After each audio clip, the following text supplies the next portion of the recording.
세상에 떠도는 기묘한 괴담들. 첫 번째 이야기, 경상남도 고성에서 여름방학에 실제로 겪었던 실화괴담. 제가 중학교 2학년 여름방학 때였습니다. 이건 날짜는 기억 못해도 상황은 정확히 기억합니다. 엄청난 충격이었죠. 저희 할아버지 댁은 경남 고성에 있습니다. 거의 깡촌이군요. 앞에 바닷가가 있어서 여름에 피서 겸 휴가로 자주 내려가곤 했죠. 읍내에서 저희 할아버지 댁까지 가는 길은 산을 깎아 만든 길을 대략 차로 20분 안쪽으로 달려야 도착을 합니다. 길은 포장도로로 좋은데 가로등이 한 개도 없습니다. 정말 단 한 개도 없습니다. 차가 아니면 엄두가 안 나는 길이죠. 산길이라 처음에 엄청난 오르막을 오릅니다. 오르막 끝에는 갈림길이 하나 나오는데요. 왼쪽은 다른 마을로 가는 길이고 오른쪽은 저희 마을로 가는 길입니다. 근데 왼쪽으로 가도 저희 마을로 올 수 있습니다. 해안을 따라 도로가 있는데 다른 마을로 가서 해안도로를 타고 오면 저희 마을로 도착할 수 있죠. 물론 시간은 배로 걸립니다. 암튼 시골에 저와 제 밑으로 사촌 동생 2명까지 이렇게 3명만 내려와 있었습니다. 둘 다 남자고요. 당시에 저희 집과 고모댁이 다 바쁘셔서 휴가를 못 가서 저희만 내려와 있었거든요. 진짜 눈만 뜨면 바닷가에 나가서 놀다가 해가 질 쯤 되면 집으로 올라왔습니다. 일주일 동안 있기로 했었는데 5일이 지나고 6일째 되는 날이었습니다. 마지막 밤이었죠. 왠지 모르게 11시가 넘었는데 잠이 안 오더군요. 저녁에 찌는 듯이 더운 탓도 있었지만 물에서 놀다 오면 항상 실신하듯 쓰러져 잤는데 말이죠. 셋이서 평상에 누워서 말똥말똥 하늘만 보다가 제가 그만하면 안 될 말을 했습니다. 우리 잠도 안 오고 배도 살살 고픈데 읍내 나가서 컵라면이랑 과자랑 좀 사올까? 자전거 있잖아. 앞에 라이트 있으니까. 그거면 한 30분이면 갈 수 있을 거야. 그렇게 잊지 못할 약 1시간의 라이딩을 경험합니다. 자전거 2대의 앞에는 저와 작은 놈이 타고 나머지 한 대에 큰 놈이 탔습니다. 제가 앞장서고 큰 놈이 뒤에서 따라오는 구도였죠. 출발은 했는데 그때 느꼈습니다. 위험하다. 라고 말이죠. 산에 내리는 어둠은 진짜 칠흑같이 어둡더군요. 라이트가 비추는 곳 이외에는 아무것도 안 보이더군요. 산을 깎아 만든 길이라서 길 밑으로는 절벽까지는 아니더라도 경사가 70도에 육박하는 비탈길이거든요.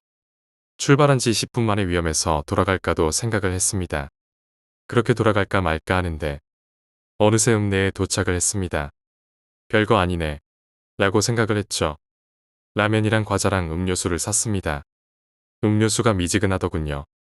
무거운 음료수는 제 뒤에 타고 있던 작은 놈이 가슴에 안고 타고 그나마 가벼운 과자랑 라면을 큰 놈이 챙겨서 산으로 들어서고 있었습니다. 너무 가파른 오르막이라 자전거를 끌고 오르막 끝에 올랐습니다. 갈림길이 나오더군요. 순간 생각했습니다. 왼쪽으로 가서 해안도로로 갈까? 이렇게 생각했다가 시간을 보니 12시가 되어 가길래 그냥 오른쪽 길로 접어들었습니다. 거기서부터는 오르막은 거의 없이 약한 내리막이 계속 이어져서 편하게 올 수 있었죠. 근데 말입니다. 자전거를 타고 오는데 이상하게 등이 쎄하더군요. 음료수가 시원하니깐 등이 시원하겠구나 했습니다. 오는 길에도 진짜 집중하면서 왔습니다. 혹시 어두운 길에 동생들이 다칠까봐요. 드디어 마지막 능선에 도달했을 때 왜 능선은 보는 쪽에서 저쪽 능선 넘어 내리막 전까지는 훤히 보이지 않습니까? 마지막 그 능선만 넘으면 마을까지 가파른 내리막으로 쭉 이어져 있습니다. 마을의 거진 다 도착했다는 것이죠. 그 능선 끝에 빨간 벽돌로 지은 버스 정류장이 있습니다. 지금도 있는데요. 지금은 거의 허물어져 있습니다. 그때는 허물어지지는 않았지만 너무 허름해서 사용하는 버스 정류장인가 싶었죠. 그게 보이더군요. 전 뭐 별 신경을 안 썼는데 그 빨간 정류장 오른쪽으로 난 길이 저희 마을로 가는 내리막길 시작점이었고요. 정류장을 기준으로 왼쪽에 못 보던 길이 하나 있더군요. 이상하다. 저기에 갈림길이 있었나? 전 당연히 이상하다 생각했습니다. 처음에 갈림길 외에는 갈림길이 없거든요. 새로 생긴 길인가? 제가 차에 타면 심심하니깐 그냥 자는 버릇이 있어서 시골에 내려올 때는 항상 수면 상태였습니다. 물론 거길 지날 때도 항상 자고 있었죠. 그래서 길이 새로 생겼는데 제가 몰랐다고 생각을 했습니다. 아버지께 물어봐야겠네. 라고 생각하고 말았죠. 그렇게 휘적휘적 자전거를 저어서 그 갈림길이 코앞에 왔습니다. 전 당연히 오른쪽으로 가려고 했죠. 근데 뒤에 있던 작은 놈이 형, 우리 왼쪽으로 가자.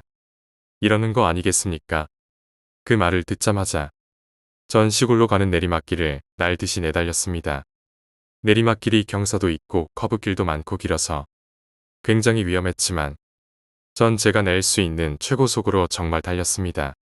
뒤에 타고 있던 작은 놈도 무서웠는지 제 옆구리 쪽 옷을 꽉 움켜쥐고 안 떨어지려고 하더군요. 그때 길 밖으로 안 떨어진 게 천만다행입니다. 전 그렇게 미친 듯이 내달려 시골 부둣가의 가로등 밑에 섰습니다.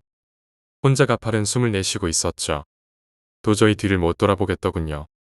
그렇게 가로등 밑에서 자전거에서 내리지도 못하고 핸들에 고개를 파묻고 숨만 쉬고 있었습니다. 조금 있으니 큰 놈이 탄 자전거가 와서 옆에 서더군요. 뒤에는 작은 놈이 타고 있었습니다. 울고 있더군요. 저는 울고 있는 작은 놈을 달래고 서둘러 시골집으로 올라왔습니다. 잠이 안 오더군요.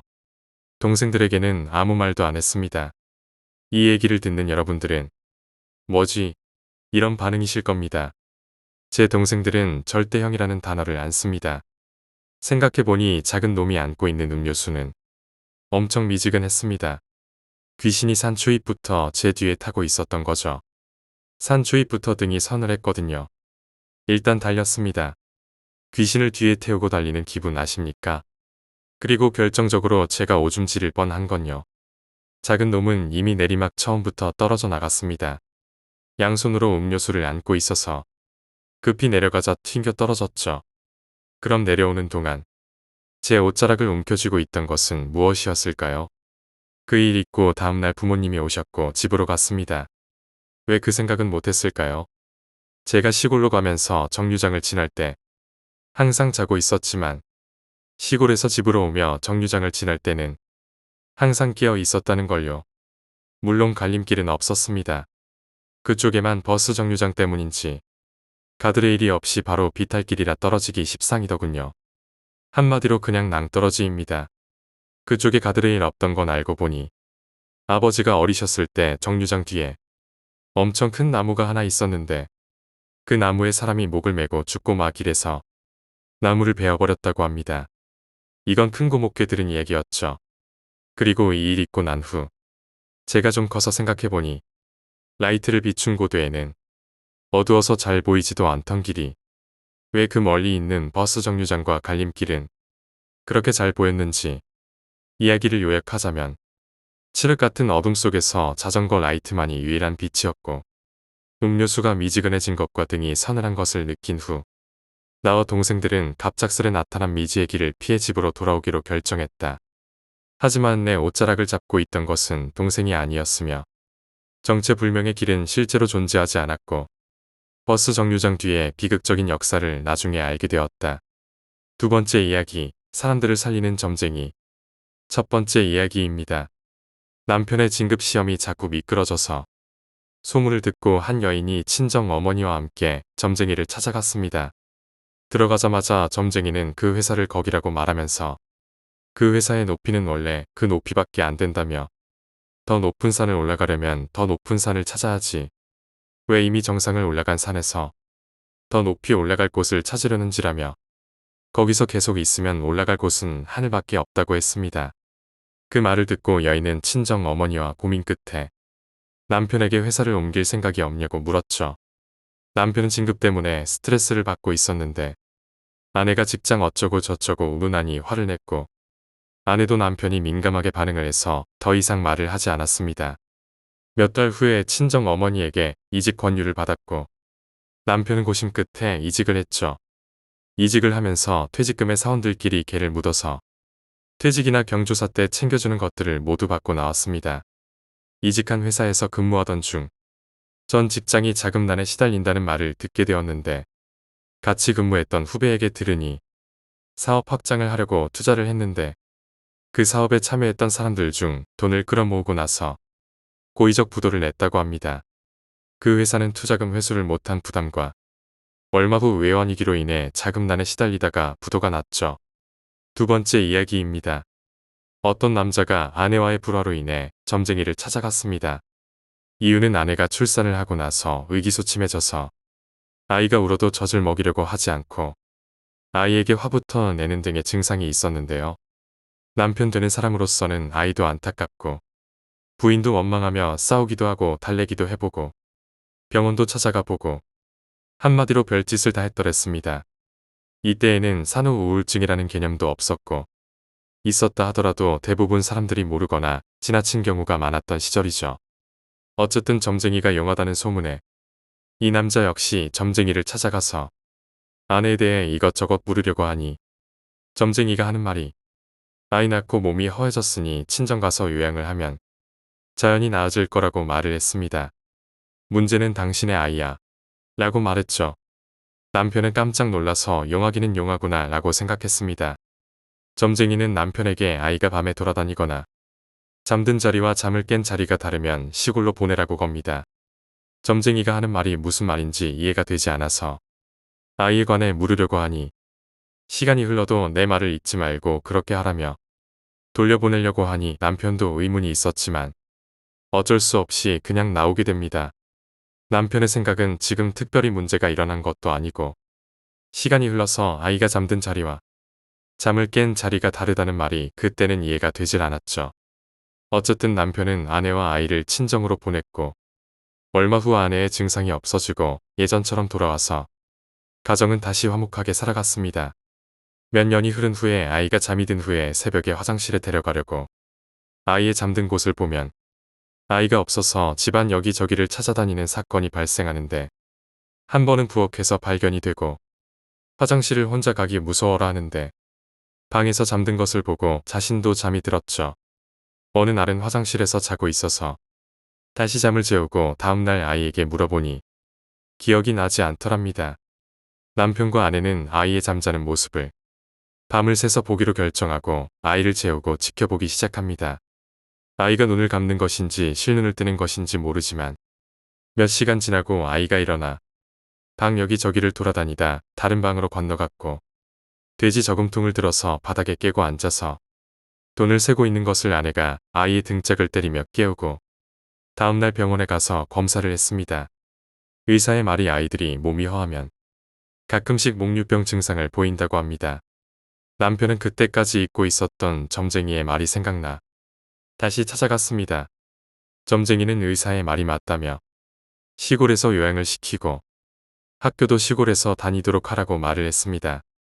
남편은 긴가민가 하는 마음에 생각을 하다가 아내와 상의 끝에 아이를 친가 쪽으로 보냈죠. 요양도 하고 학교도 그곳에서 마치도록 해준 다음에 올라와서 시간이 흐르셨습니다. 그 후로 아이에게 별다른 증상 같은 것이 없었는데 시골 할머니와 할아버지들은 아이가 무슨 짓을 해도 건강하기만 하면 좋아하시지 않습니까? 이 아이가 상당히 독립심이 강한 아이인데 할머니와 할아버지의 슬하에서 자유분방하게 유년 시절과 학창 시절을 보내니 아이의 몸도 건강해지고 성격도 활발하고 무엇보다 친가 쪽 어르신들 중 어르신이 계셨는데 옛날에 마을 훈장이셨다고 했습니다. 이 어르신이 아이가 밖에서 신나게 놀고 오면 닥달하거나 재촉하지 않고 아이에게 수학과 천자문 등을 배우게 하면서 이분의 성향이 놀고 먹는 게 아이들의 일이고 교육이라는 생각을 가지신 분인데 마을에서도 소문날 정도의 장서를 보유하신 분이며 학식이 있는 분이셨죠. 그 아이는 호기심에 시작을 했고 주변에서 닥달하거나 재촉하지 않으니 하기 싫으면 안 하고 자기가 하고 싶으면 하고 그러면서 초중고를 시골에서 모두 마쳤습니다. 자신의 어머니와 아버지가 계신 곳으로 올라왔는데 공부도 곧잘 해서 대학을 진학시키려고 했죠. 하지만 이 아이는 대학에 가지 않았습니다. 남편과 아내는 아이에게 더 이상 말하지 않고 하고 싶은 대로 내버려 두었는데 아이의 목류병을 앓던 시점으로 돌아가서 다시 얘기를 해보자면 남편과 아내는 아이를 시골로 보내놓고 나서 점쟁이를 찾아갔다고 합니다. 물론 아이가 걱정이 되었겠죠. 점쟁이는 아이의 성격이 독립적인 성격이라서 부모들이 간섭을 하면 아이는 무수한 스트레스로 부모들과 전쟁을 할 거라고 했죠. 즉, 자기 알아서 하라고 내버려 두라는 것입니다. 그 아이는 또래 아이들이 대학 가서 캠퍼스의 낭만을 즐기고 있을 즈음 이 아이는 매일 도서관을 제 집 드나들듯이 드나들었습니다. 학창시절부터 꾸준한 독서와 도서관에서 엄청난 독서량과 공부를 통해 이 아이는 5개 국어를 구사하게 되었고 자신의 공부가 어느 정도 완성이 되자 천안에 있는 대기업 공장으로 입사를 합니다. 그곳에서 기반을 잡고 시집도 가고 애도 키워놓고 30대 중반의 나이에 퇴사해서 작가를 하다가 지금은 집필 활동을 하고 있다고 하네요. 세 번째 이야기입니다. 후배에게 들은 이야기를 하겠습니다. 후배의 선배 중에 여자들을 몰고 다니는 선배가 있었죠. 이 선배는 여자를 사귀면 천생연분처럼 지내다가 여자 집으로 인사만 가면 집안 어른들이 그 선배를 집안 원수를 만나든 욕하고 물세례를 받으며 쫓겨났다고 합니다.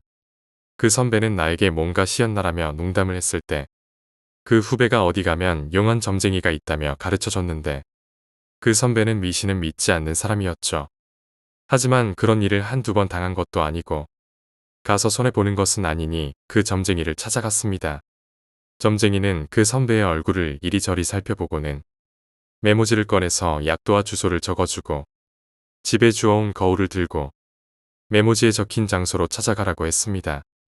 그 선배는 뭔가 이상했지만 그 후배는 그런 쪽에 해박하고 어떤 일이든 그런 쪽으로 해석하기 때문에 그 선배를 설득하는 것은 어렵지 않았기에 그 선배가 찾아갔죠. 물어 찾아간 이 스님은 아닌데 스님 행색을 하고 있던 사람이 기다리고 있었다며 거울에 부적을 붙이고 밤에 그 거울 주변에 마른 장작을 쌓아놓고 태워버렸죠. 그러면서 인형과 거울은 절대 주워오지 말라는 말을 남기고 그 선배를 보냈습니다. 그 후에 여자를 한 명 만나서 집안에 인사를 드리러 갔는데 문전박대 당하는 일은 없었고 과거에 만났던 여자들 중 한 명과 만나서 결혼해서 잘 살고 있다고 합니다. 세 번째 이야기, 점을 봤던 사람들. 첫 번째 이야기입니다. 한 쌍의 연인이 결혼을 앞두고 궁합을 보기 위해 점쟁이를 찾아갔습니다. 점쟁이는 이 남자는 팔자가 결혼할 팔자가 아니다. 만약 결혼한다면 색시는 이 남자를 건드리지 말아야 한다. 여기서 건드리지 말라는 것은 남자에게 잔소리나 간섭 등 그런 걸 하지 말라는 의미입니다. 남자가 외도나 술, 도박 그런 거는 없는데 밖으로만 나다니려고 한다며 결혼은 좋은 선택이 아닌 것 같다는 식으로 말을 했고 점을 보던 여자는 기가 막혀서 뛰쳐나갔다고 합니다. 약 1년이 지나고 그 여자는 다시 그 점쟁이를 찾아갔습니다. 남편이 밖으로만 써돌아다닌다는 것입니다. 여자는 싸워도 보고 달래도 보고 직장 퇴근 후에 만화방과 오락실 그리고 지인들 술자리 등등 집에는 들어오지 않고 밖에서만 혼자 시간을 보내다가 자정을 넘기면 들어와서 자고 다시 출근하고 퇴근 후엔 밖으로만 돌아다니고 그 여자는 점쟁이에게 하소연을 하며 방법을 문의를 했지만 원래 결혼해서 가정을 가질 팔자가 아니고 가두려고 하면 더 나갈 것이고 그냥 내 팔자려니 포기하고 살 거 아니면 아기가 없으니 헤어지고 새 출발을 하라는 말만 했다고 합니다. 두 번째 이야기입니다. 어떤 할머니가 자기 아들의 문제로 점쟁이를 찾아갔습니다. 할머니는 아들이 착실하고 능력도 있는데 빙판길에 미끄러지듯이 실패를 반복했다고 합니다. 곧 혼기도 닥쳐오고 기반을 잡아야 하는데 실패를 거듭하면서 술을 가까이 하기 시작을 했고 불안해진 할머니는 점쟁이를 찾아갔던 거였습니다. 막내 아들 때문에 오신 거죠. 너무 걱정 마세요. 그냥 내버려 두세요. 아직 자기 길을 못 찾은 것 뿐입니다. 올해 안으로 귀인이 찾아와 손을 내밀 것이니 걱정 말라며 할머니가 들어오자마자 이야기를 들려주고는 바로 돌려보냈습니다. 할머니는 뭔가 안심이 되면서도 미심쩍은 부분이 있었지만 아들이 잘 된다는 말에 다른 생각을 하지 않고 아들을 믿으며 아무 소리 없이 있었답니다. 이때가 10월경인데 그 한 해가 지나려면 2달밖에 남지 않았죠.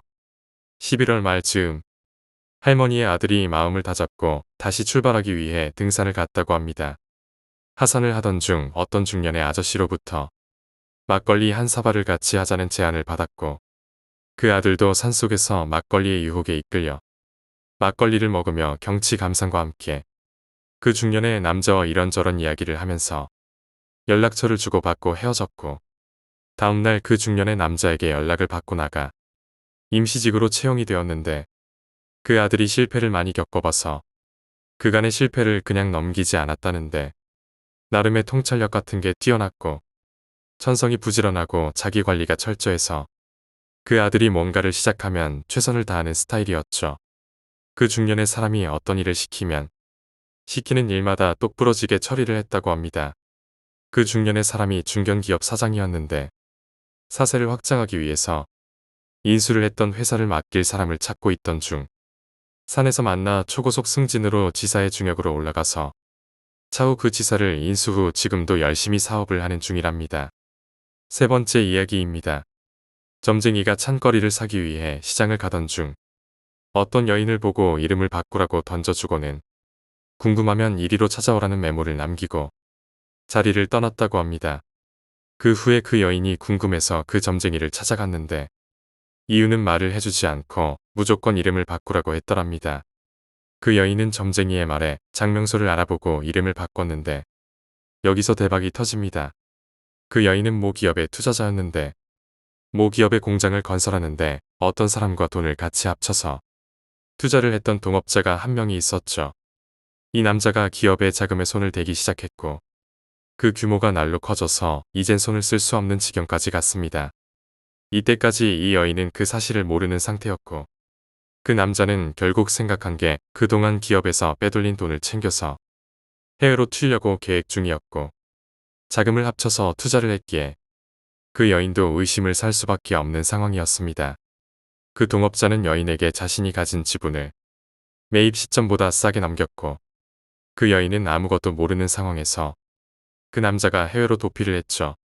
다른 투자자들이나 기업 관계자가 그 남자를 사기죄로 고소함과 동시에 모든 화살이 그 여인에게 집중이 되는 상황인데 그 여인이 개명을 한 후 그 일이 터졌고 경찰이 수사를 하다가 관련자 이름에 그 여인의 이름이 없어서 한동안 경찰이 그 여인을 귀찮게 하지 않았고 그 동업자가 싸지른 똥 때문에 꽤 많은 돈이 눈먼 돈이 되었습니다. 애초에 그 여자의 잘못이 아니었기에 나중에 수사를 받았어도 별다른 문제 없이 비켜가게 되었고 회사가 터진 문제를 수습하는 중 생긴 눈먼 돈이 어디로 향하느냐가 관건이었는데 막판에 그 여인이 동업자의 지분을 인수해서 눈먼 돈이 그 여자의 수중으로 떨어졌고 회사가 정상화되고 기업들의 수출이 활발해져서 그 회사의 공장도 활발하게 돌아가게 되어 회사의 이익이 많이 남았습니다. 그 여인은 그 시점에서 모든 지분을 팔고 상당한 시세 차익을 챙겼다고 합니다. 이 여인은 나중에 회사를 하나 차리는데 그 여인이 내 여동생의 사장입니다. 네 번째 이야기입니다.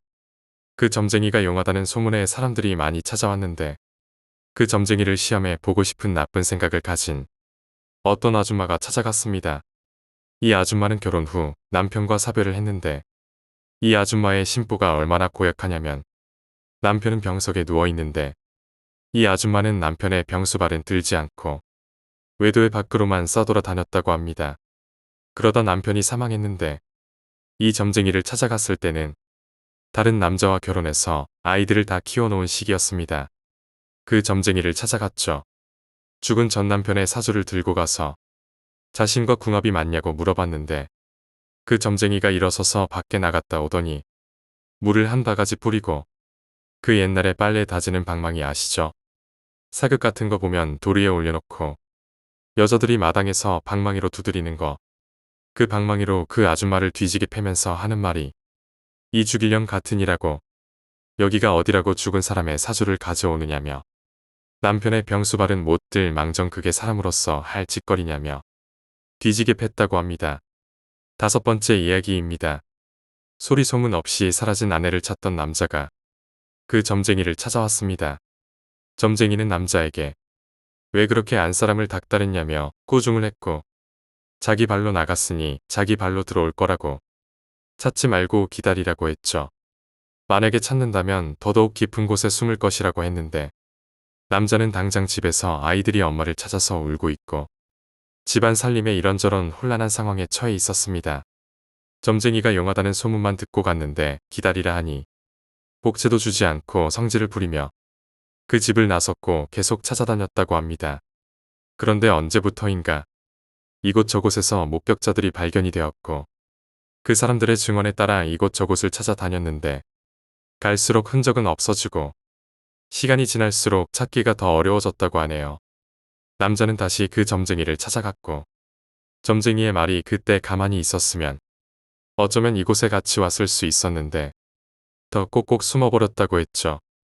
지금이라도 늦지 않았으니 아이들 잘 키우고 막내딸이 한창 클 나이니깐 엄마 역할까지 잘하고 막내가 초등학교 졸업할 때 즈음 스스로 올 것이라고 말을 했죠. 그래도 기다리면 돌아온다는 말에 그 남자는 돌아갔고 그때부터 아이들 뒷바라지와 직장 생활을 병행하며 살아갔습니다. 정신없이 살다 보니 아내에 대한 일도 점점 희석되어 버리고 이젠 꼭 이 세상 사람이 아니라는 느낌이 들어서 그 점쟁이를 다시 찾아가서 물어보니 지금 어느 정도 기반을 닦는 시기이기 때문에 가만히 더 기다려보라. 절대로 재혼하지 말라. 재혼을 해도 아내가 나타나고 나서 하라. 만약 재혼을 하게 되면 그 집안의 모든 짐을 당신이 떠안을 거라고. 남자는 답답했지만 어쩔 방도가 없어서 아내를 찾기 위해 안 해본 방법이 없었기에 그 점쟁이 말을 믿고 다시 또 정신없이 바쁘게 생활을 했죠. 어느덧 막내딸이 초등학교 졸업을 하고 중학교 입학식 날 아이의 입학식을 가려다가 바빠서 가진 못했는데 막내딸이 집에 올 시간인데 저녁 때까지 오지 않아서 걱정하는 마음으로 기다리고 있었죠. 그때 딸이 집에 들어오니 왜 이리 늦게 왔냐고. 이젠 중학생이니 앞으로 어쩌고 하며 잔소리를 하고 밥 먹으라고 했는데 막내딸이 순간 나 밥 먹었어 라고 했죠. 그 남자도 그냥 대충 넘겼는데 갑자기 불현듯 아내 생각이 났습니다. 그래서 막내딸에게 다그쳤는데 처음엔 친구라고 하다가 닥달을 하니 엄마가 찾아와서 짜장면하고 이것저것 사주었다고 했습니다. 그때 보니 막내딸이 새 옷을 입고 있다는 것을 알았죠. 당장 아내를 찾아가고 싶었지만 피곤하기도 하고 점쟁이의 말도 떠올라 그냥 내버려 두었습니다. 어느 날 퇴근을 늦게 해서 집에 왔는데 집이 깔끔하게 정리가 되어 있고 냉장고에는 반찬이 한가득 들어있었다고 합니다. 그때는 피곤도 하고 술 기운에 몰랐는데 며칠 지나서 생각을 해보니 김치는 얻어먹거나 아니면 사먹었고 정리도 잘 안 되어 있어서 아이들이 먹는 것에 대한 소홀함에 매일 미안한 마음을 가지고 있었는데 어느 날부터 아이들이 생기가 넘치고 활발해졌다고 합니다. 시간이 지나서 방학이 되었는데 아들과 딸 둘 다 집을 나가버린 거죠. 그 남자는 여기저기 찾다가 또 점쟁이를 찾아갔습니다. 그 점쟁이가 아이들이 엄마 찾아갔는데 왜 이리 호들갑이냐며 그동안 안 내던 복채나 내고 가라고. 그동안의 복채를 내밀고 나오는데 내 이제 살 날이 얼마 남지 않아서 너의 운명을 한번 봐주겠다고. 절대 재혼하지 말고 그냥 아내가 돌아오면 내키지 않아도 가정을 이루고 살아라고 당부를 하며 장사는 하지 말고 아내가 기반을 깔아놓았으니 그냥 시골에 집 하나 얻어서 농사를 지으라고 했죠. 시간이 흘러서 아내가 나타났고 지방에서 국밥집을 하고 있다고. 지금은 단골도 많이 생겨서 식당도 확장 공사를 했고 큰 애가 고등학교 가면 자기가 키우겠다고 했습니다. 엄마의 품이 필요할 땐 없다가 다 키워놓으니 나타나서 하는 말이 아들을 데려간다고. 기가 막히기도 하고 화가 나서 필요 없으니까 나가서 혼자 살으라고. 그 뒤에 남자는 재혼을 했고 아이들은 엄마와 아빠를 왔다 갔다 하며 자기들이 알아서 커가고 있었는데 조금 시간이 지나서 아이가 없는 줄 알았던 재혼한 아내가 갑자기 아이들을 3명이나 데려왔고 속여서 미안하다고 했습니다. 남자는 기가 막혔지만 분을 삭히며 갑자기 점쟁이의 말이 떠올랐죠. 그래서 남자는 재혼녀에게 나에게 더 숨기는 거 없냐고 물었고 숨기는 거 없다고 했는데 조금 시간이 지난 후에 홀어머니까지 집에 들였고 그와 동시에 재혼한 아내가 엄청난 빚에 시달리고 있다는 것을 알았습니다. 매일 집으로 빚쟁이들이 찾아와서 아이들을 보고 있는데 재혼녀와 그 남자에게 욕설과 폭행을 했죠. 재혼녀의 아이들은 그동안 빚쟁이들에게 시달려서 우울증과 대인기피증 등의 문제가 있었습니다. 아주 그 남자는 미쳐버리려고 했는데 가관인게 재혼한 아내가 갑자기 사업 아이템이 있다고 한번 같이 해보자는 거였죠. 말을 들어보니 솔깃해서 생각하고 있는데 점쟁이의 말이 떠올라 구미가 당기지만 장사는 하지 않는다고 했고 그 여자는 자기 혼자서라도 할 것이라며 자신의 아이들과 홀어머니만 남기고 집을 나가버렸습니다. 그렇게 악몽 같은 세월이 지나가고 그때 전 아내가 나타나서 그 재혼녀의 아이들과 자신의 아이들을 정성스레 키웠고 재혼녀의 아이들은 상태가 호전되었습니다. 살고 있던 집을 팔고 가까운 시골의 집과 땅을 사서 점쟁이의 말대로 집안 식구들 벌어먹을 거리만 농사를 짓고 있는데 그 남자가 채소를 잘 키우는 거였죠. 그것을 키우기도 잘 키우고 보관도 잘해서 전 아내에게 보여줬고 이거 한번 팔아보자고 해서 시골집 근처에 땅을 하나 사서 그 남자 보고 야채를 키우라고 했습니다. 전 아내가 도시권에 들어가 영업망을 뚫어주고 다져놔서 납품처는 바로 정해져 있었죠. 야채가 싱싱하고 단연간 식당을 해왔던 노하우로 전 남편에게 식재료 납품이 늦어지거나 못했으면 못했지. 급하다고 상태 안 좋은 것은 절대로 납품을 하지 말라고 신신당부를 했습니다. 야채의 상태가 좋은 것은 팔고 상품 가치가 떨어지는 것들은 가족들이나 지인들에게 나눠줘서 사람의 인심이 올라가고 납품에 차질이 생기거나 늦어도 항상 싱싱한 재료들만 납품한다는 소문이 돌아서 납품처가 늘어났죠. 지금은 여러분도 한 번쯤 봤을 만한 야채 프랜차이즈 중에 하나입니다. 네 번째 이야기, 저주대행 업체에서 알바를 할 때 실제로 겪었던 실화괴담. 저는 2년 전까지 저주를 대행해주는 아르바이트를 했습니다. 회사는 심령 영상 같은 것을 주로 만드는 프로덕션으로 업계에서도 나름대로 자리를 잡은 곳입니다. 그 외에도 부적이나 점술 도구 같은 걸 통신 판매로 팔고 있습니다. 지금도 잘 영업하고 있습니다. 제가 담당했던 것은 부두 계열의 저주였습니다. 의뢰자에게 저주를 걸 상대의 손톱과 머리카락을 받은 뒤 부두진을 기념에 집어넣고 주문을 외우며 바늘로 찌르는 것입니다. 모든 과정은 사진을 촬영해서 의뢰인에게 보고합니다. 요금은 단계적인 플랜으로 나눠져 있고 나름대로 가격이 좀 됩니다. 3개월 이내에 휴엄이 없으면 전액 환불이 가능했습니다. 아마 70% 정도는 환불을 받아갔던 것 같습니다. 아르바이트를 시작하고 2달 정도는 아무 일도 없었지만 3달째 되던 무렵부터 온몸에 심한 발진이 일어나기 시작했습니다. 병원에서는 내부 장기에 문제가 있어서 생긴 것이라고 말해주었습니다.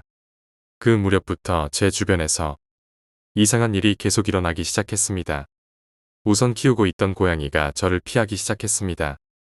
원래부터 그렇게까지 부침성 있는 녀석은 아니었지만 어느 날 갑자기 수족관에 키우던 열대어들이 전부 죽어서 둥둥 떠 있던 적도 있습니다.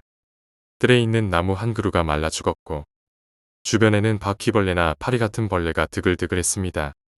한 번은 책을 열었더니 큰 지네가 끼어 있던 적도 있습니다.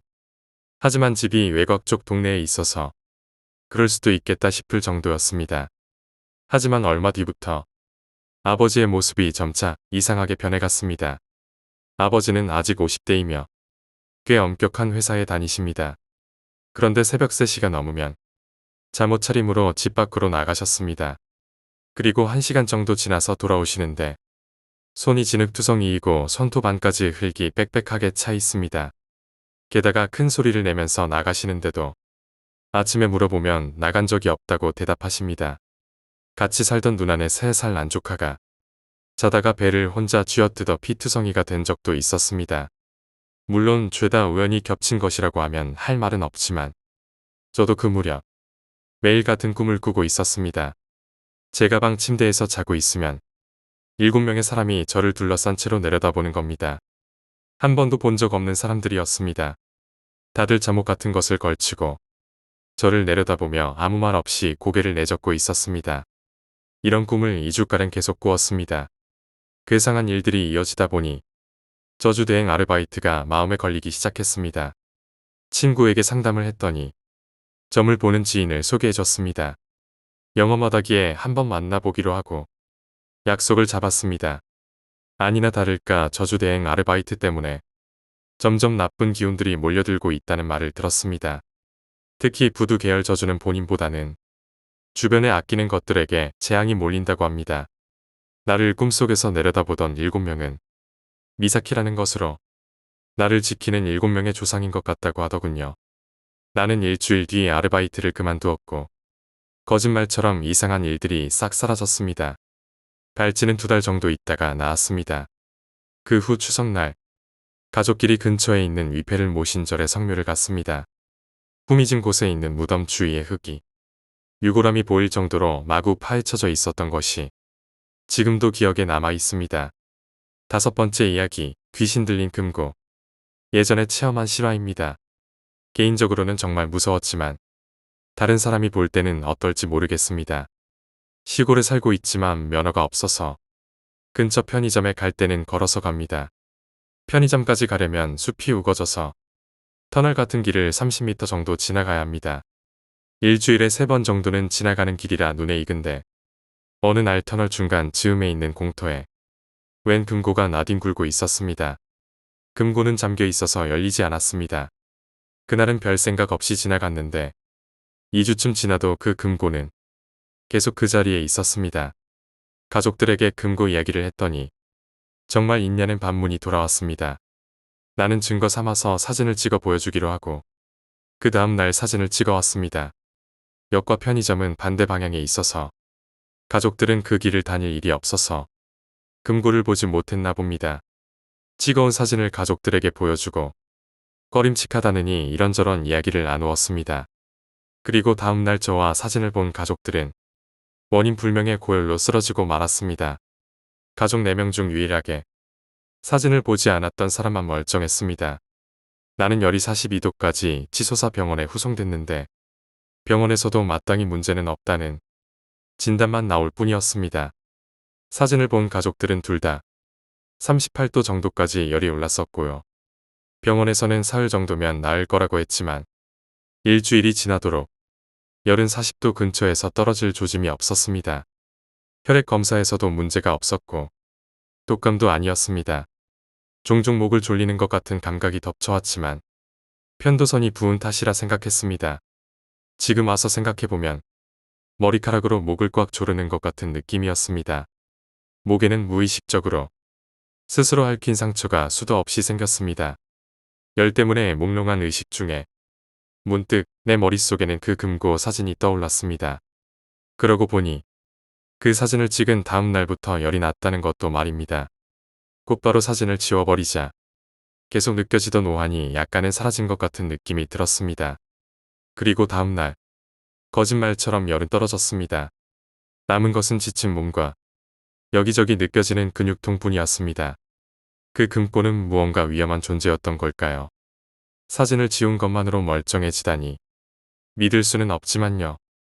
그 후 한동안은 더 멀리 있는 다른 편의점으로 피해 다녔습니다.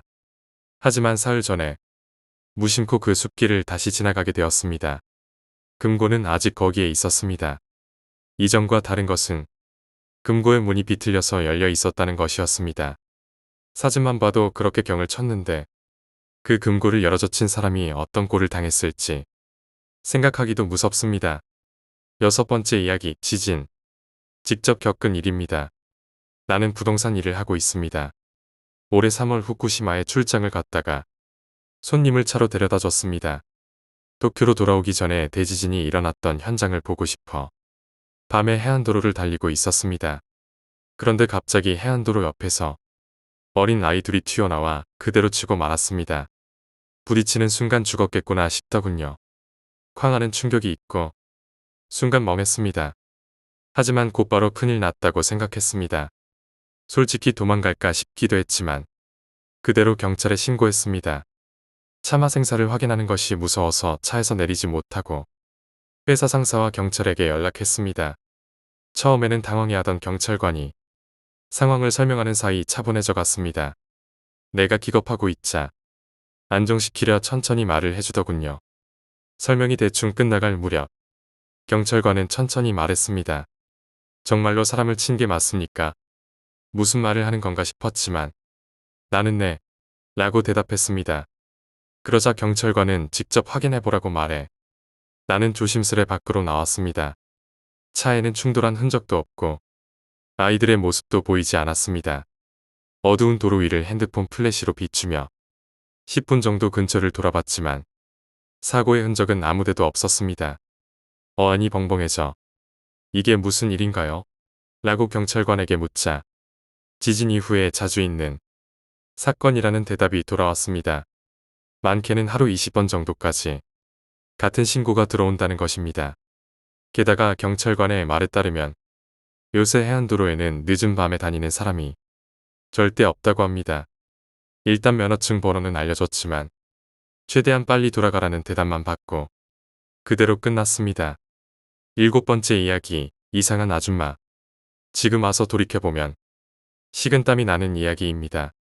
초등학교 1학년 정도일 때였습니다. 사립학교에 다녔기에 전철을 타고 통학하곤 했습니다. 부모님은 학생이 전철에서 앉으면 안 된다고 말하셨기에 나는 언제나 문 옆 난간에 기대어 전철을 탔습니다. 그 난간 바로 옆자리에 아줌마가 앉기 시작했습니다.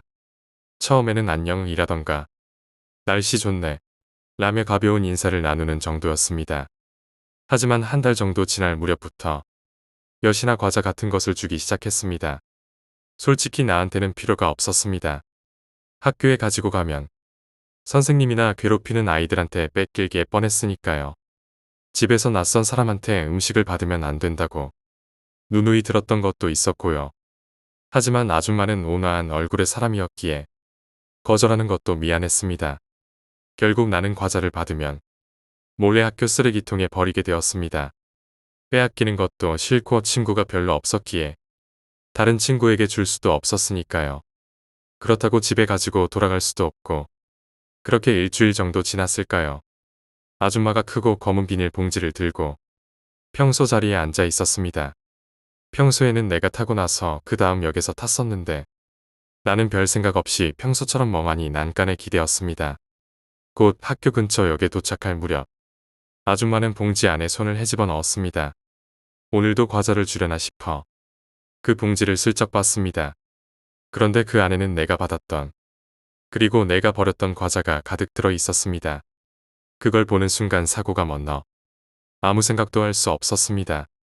아줌마는 나를 보며 능글능글 웃고 있었습니다. 그 얼굴을 보자 등골이 오싹해진다는 게 무슨 말인지 바로 이해할 정도로 엄청난 공포를 느꼈습니다.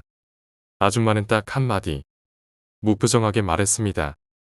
서운하다. 내가 준 걸 다 버렸구나. 뭐라 말할 수 없을 정도로 무서웠습니다. 나는 도망치듯 전철에서 내렸습니다. 8번째 이야기, 그림의 여자. 정년퇴직 후 할아버지는 취미로 유화를 그렸습니다. 인물화에 풍경화까지 딱히 가리는 것 없이 다양한 그림을 그리셨습니다. 그림들은 집에서 약간 떨어진 작업장에 장식해 두셔서 할아버지 댁에 가면 매번 새로운 그림들을 구경하곤 했습니다. 하지만 그중 풍경화 한 장이 어릴 때부터 보기 두려웠습니다. 특별할 것 하나 없는 산속을 흐르는 작은 강이 그려진 풍경화입니다. 나무들 사이를 발목 정도 깊이의 물이 졸졸 흐르고 있는 어찌 보면 마음이 놓이는 그림입니다. 하지만 내가 무섭다고 느낀 부분이 하나 있었습니다. 할아버지는 기묘하리만치 풍경화에는 사람을 그려넣지 않았습니다. 풍경화에는 풍경만을 담곤 했는데 이상하게 그 그림에는 앞에서 흘러오는 강 안쪽에 한 여자가 희미하게 그려져 있었습니다. 할아버지가 지인을 일부러 그렸나 싶기도 했지만 어쩐지 물어보질 못했습니다. 그저 그 여자가 무섭다고 여기며 그림은 가능한 한 보지 않으려 했었을 뿐입니다. 초등학교 고학년이 되어 또 할아버지 댁에 묵으러 갔습니다. 문득 함께 있던 형에게 그림에 있는 여자가 무섭지 않아 라고 물어봤습니다. 형은 기억하지 못한다고 대답해 같이 그 그림을 보러 가게 되었습니다. 작업장에 도착해 이 그림이라고 형에게 가리켰지만 사람 같은 건 안 그려져 있잖아 라는 대답이 돌아왔습니다. 자세히 보고 싶지는 않았지만 나는 손가락을 뻗어 여기 있잖아 여기라고 직접 가리켰습니다. 하지만 형은 놀래려고 이상한 장난을 친다며 농담으로 받아들일 뿐이었습니다. 그 무렵에는 형이 보이면서도 일부러 안 보이는 척 장난치는 게 아닌가 싶었습니다. 하지만 고등학생이 된 후 그 그림을 보니 여자가 그림에서 사라져버린 것이 아니었습니다. 여자를 마지막으로 봤던 건 중학교 3학년 때 여름이었습니다. 그때는 아직 그림 속에 여자가 있었습니다. 몇 번이고 봤었기에 단순한 착각은 아니라고 생각했습니다. 지금도 그때 그림 속에 보이던 여자를 떠올리면 묘하게 두려워집니다. 9번째 이야기, 바다 괴담. 평소 친하게 지내는 회사 동료가 어째서인지 바다에 가는 것만큼은 한사코 거절합니다. 이유를 물어봤지만 별로 말하고 싶어 하지 않는 기색이었기 때문에 궁금해서 같이 술 한잔하면서 취한 다음에 캐물었습니다. 그가 아직 학생일 무렵에 친구와 함께 여행을 갔었다고 합니다. 여행이라고는 하지만 어딜 정해놓고 가는 건 아니고 친구네 4명이 셋이서 차를 타고 정처 없이 달려가는 마음 편한 것이었다고 합니다. 며칠째였나 어느 바닷가 한적한 마을에 접어들 무렵 해가 저물어 버렸고 기름까지 거의 떨어져 가고 있었습니다. 해안가 오솔길을 달리며 내비게이션을 통해 주유소를 발견했지만 주유소 문은 닫혀 있었습니다. 뒷문 쪽으로 돌아가 보니 문에 큰 소쿠리가 매달려 있었습니다. 그것을 밀고 초인종을 눌렀습니다. 실례합니다. 휘발유가 다 떨어져서 그러는데요. 잠시 인기척이 느껴졌지만 대답은 없었습니다.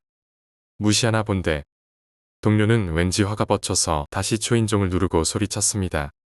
실례합니다. 끈질기게 소리치자 현관불이 켜지면서 유리창 너머의 사람의 그림자가 비칩니다. 누구야? 휘발유가 다 떨어져서 오늘은 쉬는 날이야.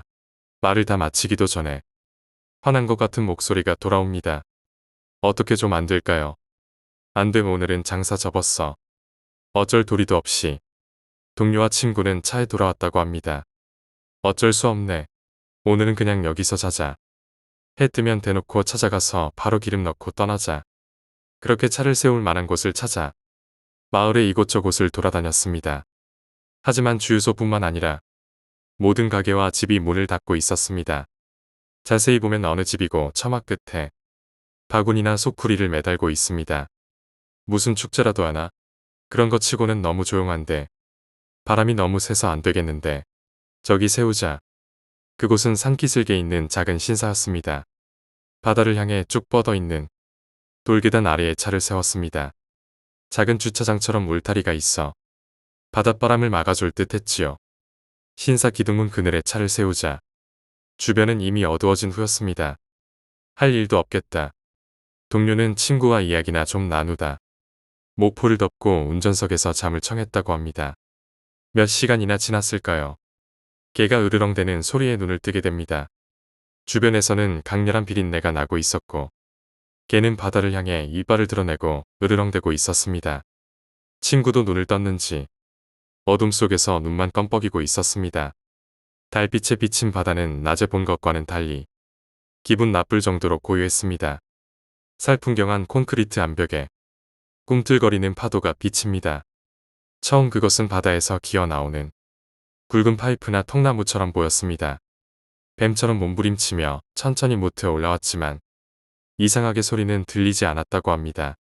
그것의 몸 자체가 뭉게뭉게 피어오른 검은 연기 덩어리 같아 실체가 있는지조차 알 수 없었습니다. 대신 우웅하는 기울림이 계속 이어지고 있었고 구역질 나는 비린내는 점점 심해질 뿐이었습니다. 그 녀석의 끄트머리는 해안가 길을 가로질러 건너편 집까지 닿고 있었습니다. 아직 반대편은 바다에 잠긴 채였습니다. 집 처마를 들여다보는 듯한 그 끄트머리에는 확실히 보이지는 않지만 얼굴 같은 것이 분명히 있었습니다. 두 사람 모두 담이 약한 편은 아니었지만 불길하다는 생각이 온몸에 스며들어 몸이 굳어서 움직이지 못했습니다. 그것은 처마에 매단 소쿠리를 계속 바라보다가 이윽고 천천히 움직여 다음 집으로 향했습니다. 시동 걸어 빨리. 친구의 떨리는 목소리에 동료는 겨우 정신을 차렸다고 합니다. 움직이지 않는 팔을 간신히 들어서 키를 돌리자 적막한 가운데 엔진 소리가 울려 퍼집니다. 그것이 천천히 이쪽을 돌아봅니다. 뭔지는 알 수 없지만 눈을 마주치면 안 된다는 직감이 들었습니다. 앞만 바라보며 엑셀을 밟아 급발진했습니다. 뒷좌석에서 미친 듯 짖던 개가 훅 하고 숨을 들이쉬더니 그대로 쓰러졌습니다. 무심코 돌아본 친구도 히익하고 숨을 들이쉬더니 그대로 굳었습니다. 동료는 친구의 어깨를 강제로 잡아서 앞으로 시선을 돌렸습니다. 그러나 친구의 얼굴은 딱딱하게 굳어 있었고 눈에는 초점이 없었습니다. 동료는 정체 모를 공포의 비명을 지르며 미친 듯이 엑셀을 밟았습니다. 그나마 남은 연료가 다 떨어질 때까지 달려간 뒤 한숨도 자지 못하고 아침을 맞았습니다. 친구는 의식이 불명확한 상태로 근처 병원에 입원했고 일주일가량 고열에 시달렸습니다. 회복된 뒤에도 그 일에 관해서는 결코 입을 열려 하지 않았고 이야기만 꺼내려 해도 불안해했지요. 결국 그가 무엇을 보았는지는 들을 수 없었고 졸업한 뒤에는 그대로 사이가 멀어졌다고 합니다. 걔는 심한 창난 증세를 보인 끝에 가까이 오는 사람은 누구에게든 거품을 물고 달려들려고 해서 어쩔 수 없이 안락사를 시켰다고 합니다. 그것이 뭔지 동료는 아직도 알 수 없다고 합니다.